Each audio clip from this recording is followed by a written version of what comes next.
Hello everybody, and I am welcoming to all of you in your new class. And new class is about the solution of assignment of class 11th on 12th of February. That was on chapter 9, that is sequence and series. Okay guys, और जो ये assignment है इसका जो link है आपको video के description में अवेलेबल होगा. ठीक है, तो let us start with the question number 1. Question number 1 is the find the sum up to 24 term, यानी कि S24 आपने फाइंड आउट करना है when it is given to you. Okay, तो हम सबसे पहले क्या करते हैं, हम करते हैं कि भाई let the first term is A and the common difference is D. तो क्या आ जाएगा, A1 means first term that is A. A5 means fifth term, तो fifth term of an AP क्या होती है, A प्लस 4D. A10 यानी कि टेंथ टर्म क्या हो जाती है, A plus 9D. 15 term A plus 14D. 20 term A plus 19D. और भाई 24th term is A plus 23D is equal to कितना है, 225. Now 1 2 3 4 5 6 that is 6A plus 4 9 13 27 और ये हो गया आपका 36 और सॉरी 46 और 46 and this is 69. D is equal to 2 to 5. 3 से डिवाइड कर देती हूँ तो that will be 2A plus 23D is equal to 75. Now क्या फाइंड आउट करना है भाई, S24. तो S24 क्या हो जाएगा, डायरेक्ट फॉर्मूला लगा लेते हैं. 24 upon 2 2A plus 24 minus 1 into D that is 12 into 2A plus 23D. देखिए ये आ गई हमारी यहाँ से इसकी वैल्यू. क्लियर है ना. तो देखिए ये क्वेश्चन वो था जिसमें S24 निकालना था without using the values of A and D, because हमें एक रिलेशन A और D में इस इक्वेशन से मिलने वाली है. ठीक है, तो यहाँ पे इसकी वैल्यू रख लेते हैं. तो दैट इज 12 इंटू 75 और ये हो जाएगा आई थिंक 900. ठीक है, तो इसको सॉल्व कर लीजिएगा, देखिएगा 900 आ गया है. ओके गाइज, तो चलिए we are coming on the question number 2 now. देखिए बेटा question number 2, if A1 A2 up to AN are in AP with the common difference is D. Common difference D है और these are the terms of an AP. Then you have to show that the sum of this series is equal to this one. Okay, बहुत ही सही सवाल है ये, बहुत ही बढ़िया. तो हम इसमें क्या करते हैं, लेफ्ट हैंड लेके चलते हैं, लेफ्ट हैंड साइड. देखिए बहुत ही अच्छा क्वेश्चन है, तो हम लेफ्ट हैंड साइड लेके चलते हैं. तो left hand side is equal to, लिख लीजिएगा left hand side that is sine D cosec A1 into cosec A2 plus cosec A2 into cosec A3 और यहाँ पर आ जाएगा आपका cosec AN minus 1 n into में कोसेक AN. सॉल्व करते हैं अब इसको. तो साइन D तो है ही, साइन D की अंदर मल्टीप्लाई करूंगी, लेकिन उससे पहले मैं कोसेक को लिख देती हूँ 1 अपॉन साइन A1 और कोसेक A2 को लिख देती हूँ 1 अपॉन साइन A2. कोई इश्यू नहीं है, ऐसे यहाँ पे कर देते हैं. क्योंकि देखिए कॉस की बजाय अगर मेरे पास साइन में आ जाएगा ना तो मैं शायद इजीली सॉल्व कर पाती हूँ. ट्रिग्नोमेट्री में यही सिखाया है ना आप लोगों को कि साइन कॉस में आ जाना जो है सवाल को इजी बना देता है. ये हमने कर लिया है. अब जो ये साइन D है इसकी मैं अंदर मल्टीप्लाई कर देती हूँ, तो क्या हो जाएगा भाई, sine D upon sine A1 into sine A2. Sine D की इसमें मल्टीप्लाई प्लस ये तो नहीं आया दिमाग में कि साइन D और साइन D की मल्टीप्लाई, बेटा ये मल्टीप्लाई में है तो 1 इंटू 1 होगा, तो 1 की मल्टीप्लाई हम साइन D में कर रहे हैं. कभी आप सोचे कि साइन D की इसमें भी मल्टीप्लाई इस वाले 1 में और इस वाले 1 में भी, नहीं, because this is a multiplication. तो 1 इंटू 1 होता है.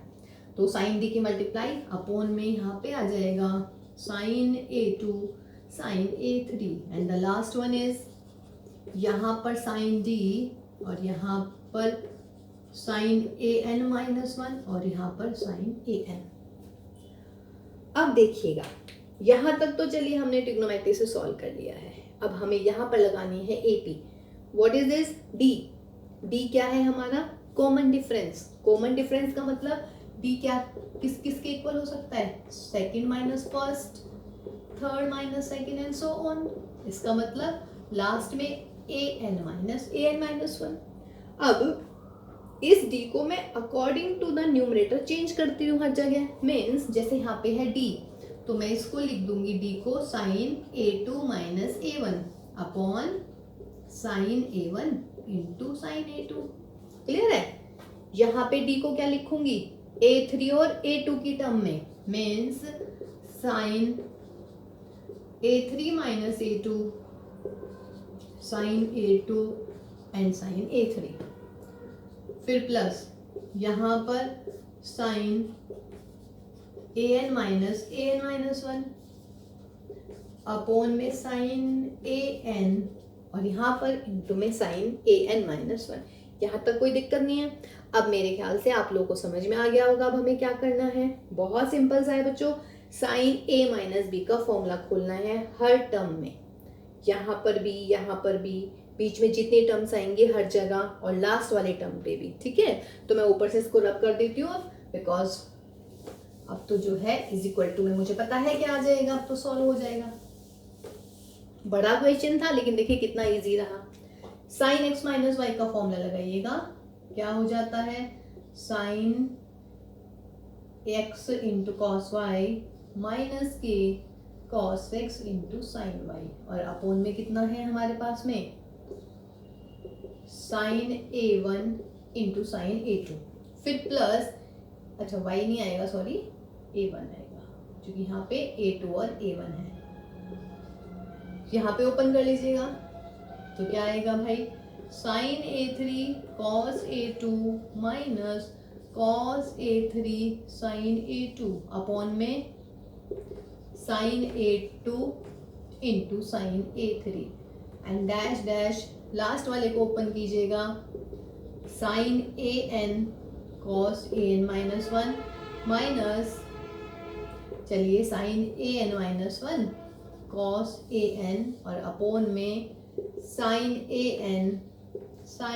an minus 1।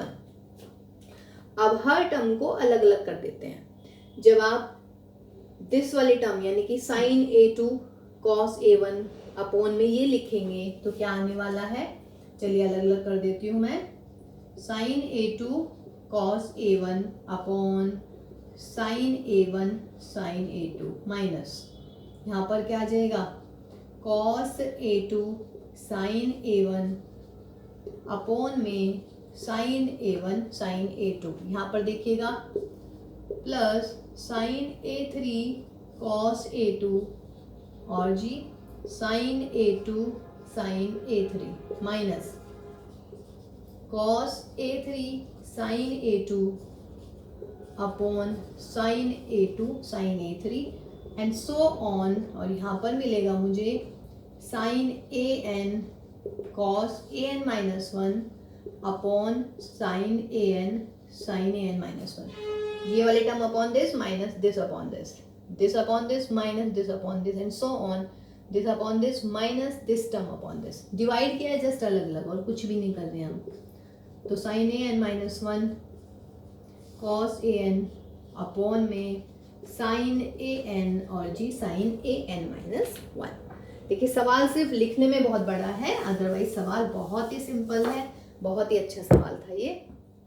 अब मेरे ख्याल से बिल्कुल क्लियर, साइन a2 से साइन a2 उड़ाइएगा, cos a1 upon sine a1 कितना हो गया भाई, cot a1 minus sign a1 से साइन a1 यहाँ पर मिलेगा कॉट a2, साइन a3 से sine a3 cos a2 upon sine a2 cot a2। फिर यहाँ पर हटाइएगा बेटा साइन a2 से साइन a2 तो माइनस के cot a3 and so on, plus का साइन an से ये गया यानी कि कॉट an माइनस 1 और यहाँ पर मिल जाएगा मुझे कॉट an। अब आप देख रहे हैं माइनस प्लस यानी कि एक तो ये कॉट a1 बचेगा, ये इससे गया कॉट a3 से, अगली ये प्लस का है इससे पीछे वाला माइनस आएगा, तो सिर्फ हमारे पास में क्या बच जाएगा, कॉट a1 बचेगा और लास्ट कॉट an बचेगा and that is your what, right hand side. बहुत सही सवाल था, दोबारा से देख लीजिएगा अगर बिल्कुल कुछ समझ में नहीं आया है। वैसे बहुत लेंदी लग रहा है, लिखने में लेंदी है, वैसे भी लेंदी नहीं लग रहा है ना। तो इस सवाल को बहुत अच्छे से देख लीजिएगा एक बार। चलिए अब करते हैं हम नेक्स्ट क्वेश्चन। देखिए बेटा, question number 3 is a man saved ₹66,000 in 20 years. In each succeeding year after the first year, he saved ₹200 more than what he saved in the previous year. How much did he save in the first year? देखिए अब की बार first year की बात चल रही है। First year का मतलब सबसे पहले साल में। सबसे पहले साल का मतलब है इनिशियली। इनिशियली का मतलब है वो पूछ रहे हैं ए के बारे में। क्लियर है? और साल कितने हैं भाई? 20 साल हैं, तो यानी कि n is equal to 20 years हो गया। फिर वो पूछ रहा है ए मैन सेव्ड। देखिए 20 साल में उसने कितने पैसे कमाए हैं, मतलब कितने पैसे जोड़े हैं? 66,000, यानी कि ये हो गया 20 ईयर्स तक का सम, यानी कि SN। और हर बार कितने चेंज मिले हैं उसको? He saved ₹200 more than he saved in the previous year, यानी कि हर साल में जो चेंज हुआ है वो हुआ है हमारा डी, यानी कि 200 रुपीज का। तो बस अब अपना फॉर्मूला लगाइएगा, because SN is equal to n/2 2a प्लस n-1 इंटू डी। SN की जगह लिख लीजिएगा बेटा 66,000, n की जगह हमारा 20 है, 2a मुझे निकालना है, n की जगह 20 है और d की जगह है भाई 200। तो that is 66,000 is equal to 10, 2a plus 19 into 200। एक जीरो से एक जीरो हटाइए, 6600, 2a प्लस 3800, तो 2a कितना हो जाएगा हमारा? ये हो जाएगा भाई 2800। माइनस करेंगे जब इसको इससे, और a इज इक्वल टू कितना हो जाएगा? 2800/2, दैट इज 1400। कहने का मतलब इनिशियल अमाउंट था उसका कितना? 1400 रुपए।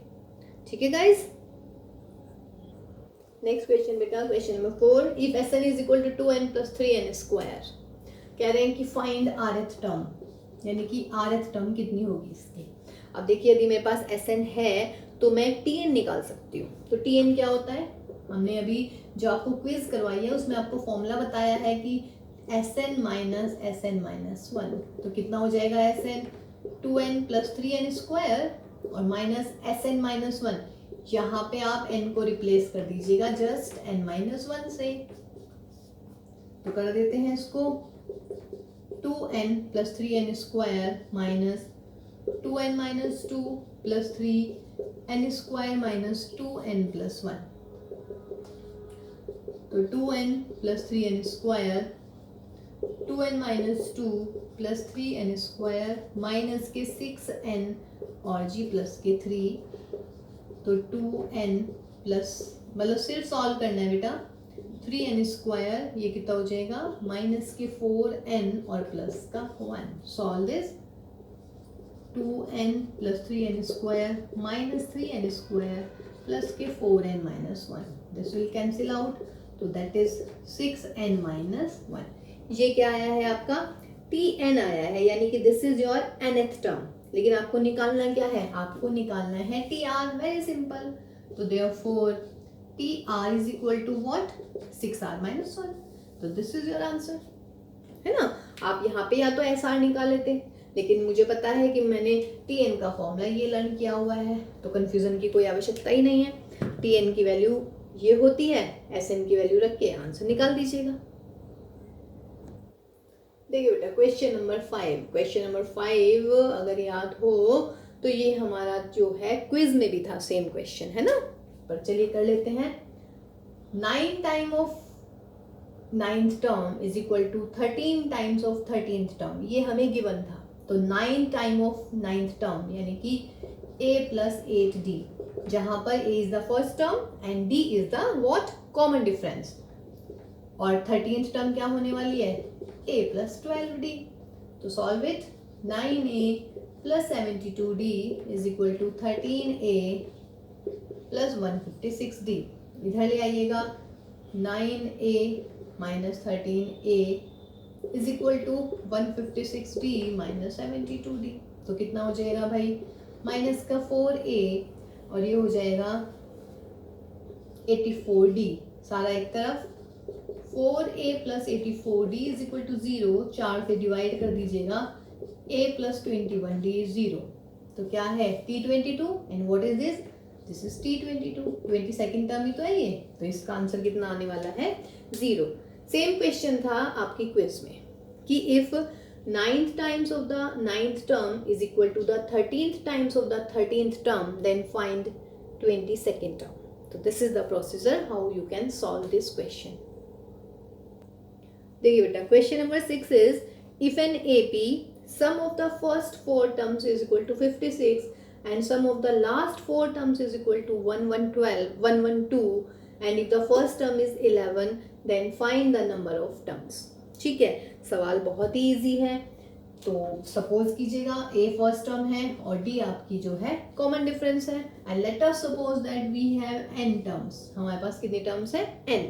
अब according to the question sum of the first 4 terms, first 4 terms means t1 plus t2 plus t3 plus t4 is 56. और दूसरी condition sum of the last 4 terms, last 4 terms means tn हो गई, tn minus 1 हो गई उससे पहले tn minus 2 और भाई ये होगी tn माइनस 1. 1 2 3 4 लास्ट 4 टर्म का सम है 112. a की वैल्यू दे रखी है भाई कितनी? 11. सही है. अब इन सब की वैल्यूज रख दीजिएगा. तो देयरफॉर t1 का मतलब a, t2 का मतलब a प्लस d, t3 का मतलब a plus 2d and t4 का मतलब a plus 3d is equal to 56. 1 2 3 4 यानी कि 4a प्लस वॉट? 2 1 3 और 3 6, 6d is equal to 56. a की वैल्यू है 11, रख दीजिएगा. 4 into 11 plus 6d is equal to 56. 44 plus 6d is equal to 56. 6d is equal to 56 minus 44 यानी कि 12. 6d is 12. तो d की वैल्यू कितनी आ गई भाई? 2. d भी आ गया, a भी आ गया. अब दूसरी कंडीशन क्या है हमारे पास? ये रही tn माइनस 1. तो tn minus 1 means what? a plus n minus 2 into d.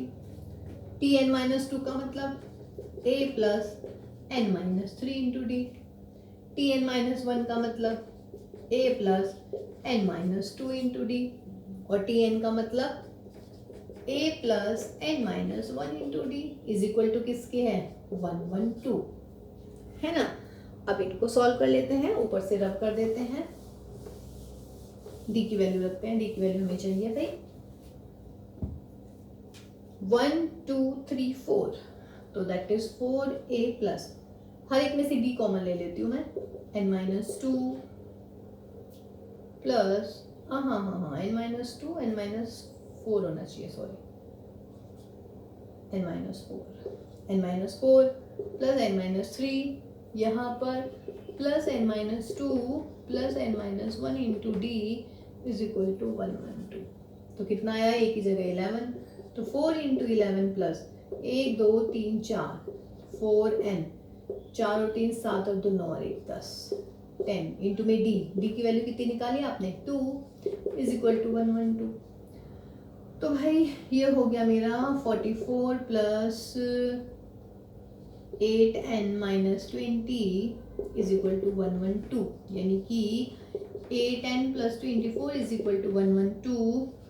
8n is equal to 112 minus 24 that is 88 और n इज इक्वल टू कितना आ गया है? 11. तो आंसर आया हमारा n is equal to 11. Okay, अच्छा क्वेश्चन था. दोबारा देख लीजिएगा अगर बिल्कुल मतलब थोड़ा भी डाउट है इस क्वेश्चन में. तो देखिए बेटा, question number 7 is 1 plus 6 plus 11 plus 16 plus dash dash dash plus last में है आपका p इज इक्वल टू 148. इसमें ये गलती बिल्कुल ना करें कि ये p टर्म्स है, क्योंकि आपको लग रहा होगा 1 से लेके p तक है तो p टर्म्स हो गई. लेकिन बच्चों 1 से लेके p तक तो है, बट कॉमन डिफरेंस कितना है? 6 में से 1 गए 5, 11 में से 6 गए 5, 16 में से 11 गए 5.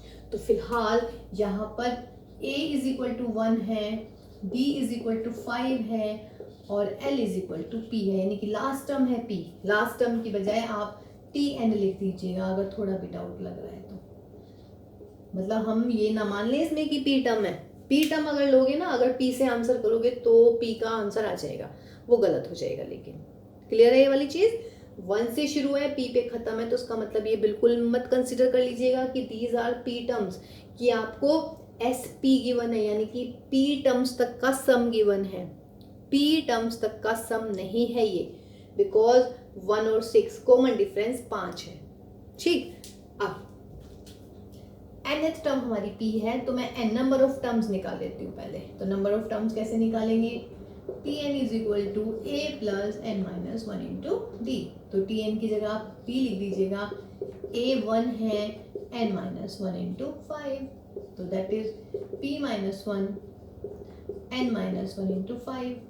ठीक है, तो p minus 1 upon 5 is equal to n minus 1, तो this implies n is equal to p minus 1 upon 5 plus का 1, तो n हो गया भाई हमारा p माइनस 1 प्लस के 5 अपॉन में 5, तो n की वैल्यू मेरी p प्लस 4 अपॉन 5 आई है। ये चीज़ ध्यान रखेंगे ना, इसमें गलती नहीं होनी चाहिए। क्योंकि सबसे बड़ी गलती ये होती है कि आप 1 से लेके p तक ये आप मान लेते हैं कि sp गिवन है। sp नहीं है, ये sn है, और पहले मुझे n निकालना पड़ेगा।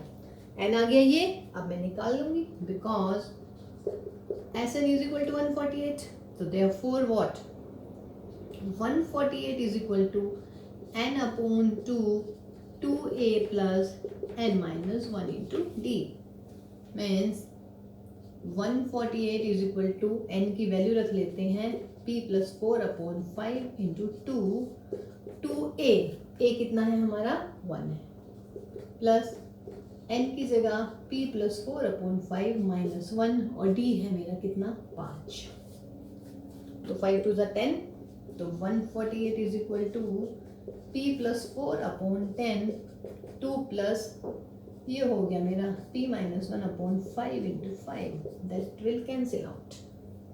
ठीक है, 10 की मल्टीप्लाई इधर कर देते हैं, 1480 p plus 4 और भाई 2 plus p minus 1।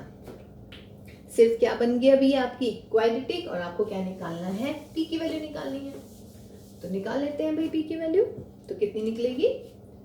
1480 is equal to p plus 4 and that is p plus 1, that is p square plus के 5p प्लस के 4 is equal to 1480, p square plus के 5p minus 1476 is equal to 0। अब आप इसके करेंगे factors, तो factors हो जाएंगे इसके हमारे 41 एंड 36,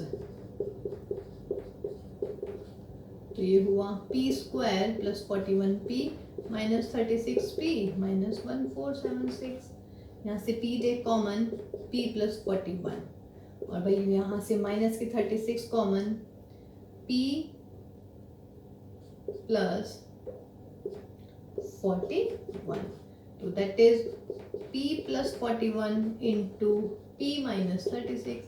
अब देखिएगा p की वैल्यू माइनस के 41 नॉट पॉसिबल, तो p इज इक्वल टू कितना आया आपका 36, तो आंसर आया हमारा p is equal to what 36। Negative तो हो ही नहीं सकती ना p की वैल्यू, p इज वॉट p आप मतलब n आया है मेरा p plus 4/2, p plus 4 upon 5 आया है। नंबर ऑफ टर्म्स नेगेटिव नहीं हो सकते, अगर आप p की जगह माइनस 41 रखोगे तो n आएगा नेगेटिव, जो कि पॉसिबल नहीं है। ठीक है गाइस, देखिए बेटा, last question of the assignment is 251 plus 252 plus 253 plus dash dash dash 260। इसका हमें निकालना है व्हाट, इसका सम निकालना है कि what is the sum of this series, है ना। देखिए वैसे तो ये मुझे पता चल रहा है हाउ मेनी टर्म्स, 251 से शुरू है, 260 पे खत्म है, तो इसका मतलब number of terms will be what है, n इज इक्वल टू 10। कोई दिक्कत नहीं है ना, 51 से 60 तक है। ठीक, मैं इसका डायरेक्ट सम भी कर सकती थी, लेकिन मुझे लगानी है AP। ठीक, तो पहले मैं नंबर ऑफ टर्म्स निकाल लेती वैसे। ओके, तो नंबर ऑफ, देखिए ये इजी था तो मैंने काउंट कर लिया, लेकिन बाय द वे यहाँ हो जाता मेरा कुछ अलग सा, है ना, कॉमन डिफरेंस मेरा कुछ अलग होता। ठीक, तो मैं आपको तरीके से ही बताऊंगी कि हम कैसे करते हैं।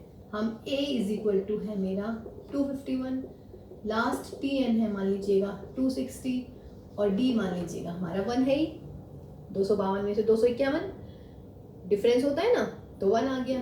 तो because T N is equal to A plus N minus 1 into D, तो T N is 260, A is 251 और एन माइनस 1 इंटू 1। ठीक है, ये जनरल मेथड होता है कि अगर हमें ऐसे दे रखा है तो पहले हम नंबर ऑफ टर्म्स निकालेंगे। इस क्वेश्चन में बहुत इजी है पहचानना कि नंबर ऑफ टर्म्स 10 आने वाला है, यानी कि n की वैल्यू 10 आने वाली है इसमें। लेकिन बेटा अगर सपोज करो d 1 नहीं होता, d की जगह 3 होता और बहुत सारी टर्म्स होती, तब तो मैं काउंट नहीं करती ना उनको। तब मेरे पास क्या होता, this is my nth term, late us suppose that this is the last term, this is first and d हमने निकाल लिया। अब यहाँ से हम निकाल लेते हैं n की वैल्यू। तो 260 minus 251 n minus 1 that is 9 is equal to n minus 1। तो n कितना हो गया भाई, 9 जमा 1 यानी कि 10। तो 10 आ गया n की वैल्यू। जब n 10 आ गया है तो हमारे पास क्या आने वाला है, therefore Sn is equal to n upon 2 a plus l कर ले, first term plus last term. अगर मैं इसको n मान रही हूँ tn यानी कि l, तो n कितने हैं हमारे, 10 टर्म्स हैं। ये डायरेक्ट फॉर्मूला होता है, a इज 251, लास्ट इज 260, तो 5 इंटू वॉट 1 और ये हो गया दिस, तो